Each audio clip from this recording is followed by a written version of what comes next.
Subscribe کریے روزی lab کو اور ساتھ ہی بیل آئیکن پر بھی دبا دیجیے تاکہ ہر نئی آنے والی ویڈیو آپ تک پہنچتی رہے۔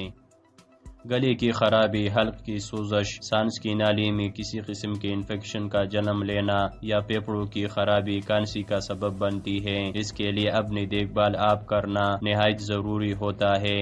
آج میں آپ کو 6 طریقے بتاؤں گا جس میں اپنی دیکھ بھال کریں۔ نمبر 1، بھاپ لینا۔ ہوا میں بڑھتی ہوئی نمی کانسی کو روکنے میں مدد دیتا ہے۔ سادہ پانی کا بھاپ لینا نمی بڑھانے کا کام کرتا ہے۔ نمبر 2، بے تحاشا پانی پینا۔ کانسی ہونے کی صورت میں زیادہ سے زیادہ پانی پیا جائے تاکہ بلغم پتلا ہو اور نکلنے میں آسانی ہو۔ نمبر 3، غرارے کرنا۔ گرم پانی میں نمک ملا کر غرارے کرنے سے بھی گلے کی سوجن کم ہوتی ہے اور کانسی میں آرام آتا ہے۔ اس کے علاوہ گلے میں پنسا ہوا بلغم بھی آسانی سے نکل جاتا ہے۔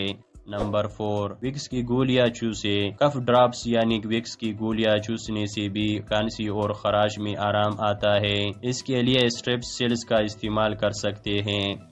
نمبر 5، سگریٹ نوشی سے اجتناب کریں۔ خود کو دھواں فضا اور کسی بھی طرح کی ماحولیاتی آلودگی سے دور رکھیں۔ سگریٹ کا دھواں کانسی کو مزید بگاڑ سکتا ہے، اس سے اجتناب کریں۔ نمبر 6، بار بار ہاتھ دھوئیں۔ کانسی ہونے کے نتیجے میں ہاتھ کو بار بار اینٹی بیکٹیریا صابن سے دھویا جائے تاکہ مزید جراثیموں سے بچا جا سکے۔ کانسی میں پرہیز۔ ٹھنڈے پانی اور سافٹ ڈرنک سے پرہیز کریں۔ دودھ، دہی اور پنیر کانسی میں استعمال نہیں کرنے چاہیے۔ خشک کانسی میں تیل میں تلی ہوئی اشیاء سے پرہیز کرنا چاہیے۔ پالک، کڑی اور مچھلی کے استعمال سے پرہیز کریں۔ اگر آپ کو میری ویڈیو پسند آئی ہے تو نیچے کمنٹس میں مجھے ضرور بتا دیجیے۔ میری اگلی ویڈیو تک اپنا خیال رکھیں۔ اللہ حافظ۔